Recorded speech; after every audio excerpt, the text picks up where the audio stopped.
Bonjour à tous, c'est Anonyme38, j'espère que vous allez bien. Sur ce mois, je vais très bien. On se retrouve aujourd'hui dans cette nouvelle vidéo pour une autre vidéo de la série Économie droit de Terminal. Donc c'est toujours issu du livre Nathan Technique, hein, toujours pareil, hein, ça change pas. Vous connaissez le principe, du coup on commence sans plus tarder. Aujourd'hui de quoi je vais vous parler? C'est très simple, je vais vous parler du chapitre 1, le fonctionnement des marchés, et c'est toujours une synthèse. Hein. Donc commençons. 1. La structure des marchés. On distingue 3 structures possibles pour un marché: le monopole, l'oligopole et la concurrence. A. Le monopole. Un monopole représente une situation de marché dans laquelle une entreprise domine la totalité ou la quasi-totalité des échanges. Elle n'a pas de concurrent capable de rivaliser avec elle et a donc une grande liberté pour fixer ses prix. Dans certains cas, les acheteurs ont la possibilité d'acquérir un produit de remplacement auprès d'une entreprise qui n'est pas un concurrent direct. B. L'oligopole. Un oligopole correspond à une situation de marché dans laquelle quelques offreurs proposent leurs produits à très grand nombre d'acheteurs. Un marché oligopolistique doit appliquer les règles de la concurrence. Il arrive toutefois que des entreprises en situation d'oligopole soient tentées de s'entendre sur le prix, voire de se partager le marché. C'est ce qu'on appelle une entente. Dans ce cas, la situation du marché est celle d'un quasi-monopole. Dans le cadre du droit de la concurrence, la loi interdit et sanctionne ces ententes. C. L'ouverture à la concurrence. L'ouverture d'un marché à la concurrence permet l'accès de toutes les entreprises sur ce marché. De nouvelles entreprises y proposent leurs biens ou leurs services. Cela favorise le maintien de prix bas pour les consommateurs et un niveau de qualité plus élevé. 2. Les mécanismes de la fixation des prix. A. La fixation des prix sur le marché des biens et des services. La fixation des prix peut être influencée par la demande des clients, par le coût de production ou de vente de l'entreprise. Une demande importante des clients favorise la fixation des prix à un niveau élevé. Une demande plus faible oblige l'entreprise à baisser ses prix. Dans les deux cas, l'entreprise doit prendre en compte ce que lui coûte la fabrication de son produit pour la fixation de son prix de vente. Une entreprise, je vous rappelle, n'a pas le droit de vendre à perte. Par exemple, si, admettons, je suis fabricant de meubles, mon meuble me coûte à fabriquer, par exemple, 30 €, j'ai pas le droit de vendre le meuble que j'ai produit à moins de 30 €. C'est interdit par la loi. Bon. B. La fixation des salaires sur le marché du travail.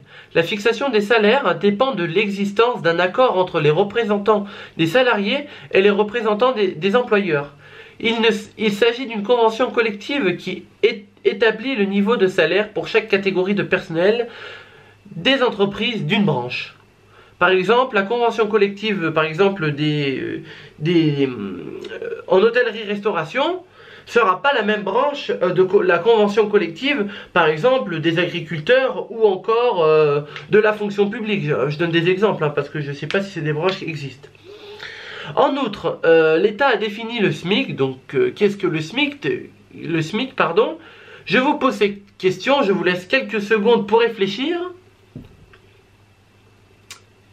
Et ben c'est très simple, le SMIC en fait ça veut dire le salaire minimum interprofessionnel de croissance. J'espère que vous le saviez. Qui, par une hausse régulière liée à l'inflation, garantit le pouvoir d'achat des salariés. 3. L'internationalisation des marchés. Sur le marché international, les échanges se justifient par les avantages qu'en tirent les participants, les intérêts économiques pour un pays d'échanger des biens et des services d'autres pays sont multiples. En effet, les pays acheteurs peuvent se procurer des biens et des services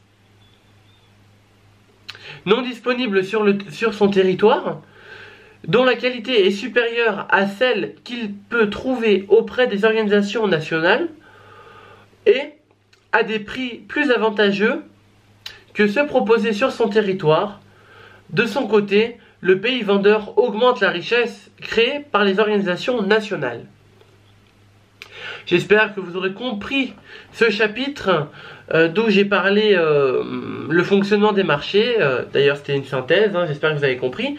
Et on se retrouve très prochainement pour de nouvelles vidéos. C'est Anonyme38. N'oubliez pas, pour avoir plus d'informations sur ces chapitres, d'acheter le livre... par contre, c'est quoi? Terminal Bac Pro Économie Droit de Nathan Technique, là. Alors, c'est le multi-exo Terminal Pro Économie Droit Nathan Technique. Donc, vous pouvez le trouver sur tout plein de sites, genre la Fnac, je sais pas, Amazon, etc. Bon, je fais pas de placement de produits pour toutes ces instances, hein. Alors, et il y a aussi la collection pour réussir en Bac Pro que propose Nathan, pareil. Et du coup, vous pouvez trouver tout cela sur www.nathan.fr/réflexe. Moi, j'ai pas tous les manuels de Nathan, mais j'ai des collègues à moi dans mon établissement qui ont tous les manuels. Et il paraît que c'est super intéressant pour réviser, pour réussir son Bac Pro. Donc, je vous dis ce qu'il y a. Il y a français, histoire-géographie, anglais, oui, anglais, sciences, économie, droit, j'ai ASSP, gestion administration, donc tous les manuels en fiche et il y a toutes les matières. Donc voilà, il y a même commerce. Après voilà, donc là je peux vous montrer genre vite fait, ça ressemble à ça là. C'est ce que je vous ai dit, c'est tout ce qu'il y a, c'est pour réussir son Bac Pro, hein. Et après, si vous prenez ce manuel, il y a aussi la version numérique pour enrichir l'enseignement. Donc il y a un usage collectif pour animer la classe et vidéo-projeter les activités et les corrections. Donc ça c'est plutôt pour les professionnels de l'éducation, notamment les professeurs. Et un usage individuel pour motiver et faire travailler les élèves sur poste informatique. Donc du coup... bah moi je l'ai pas, mais je vais peut-être le mettre parce qu'il paraît que c'est super bien aussi. Du coup voilà, et si vous achetez le manuel, vous aurez la version numérique et je trouve que c'est très intéressant. Bon, sur ce, je vais pas m'attarder à parler du livre d'économie. Si ça vous intéresse, vous l'achetez, voilà, pour ceux qui sont en terminale. Et voilà, donc pareil, il y a aussi le multi-exo de économie droit pour la classe de première bac professionnel qui est pas comme ça. Que là j'ai pas l'exemplaire, il est rose, si mes souvenirs sont bons parce que je l'ai plus là.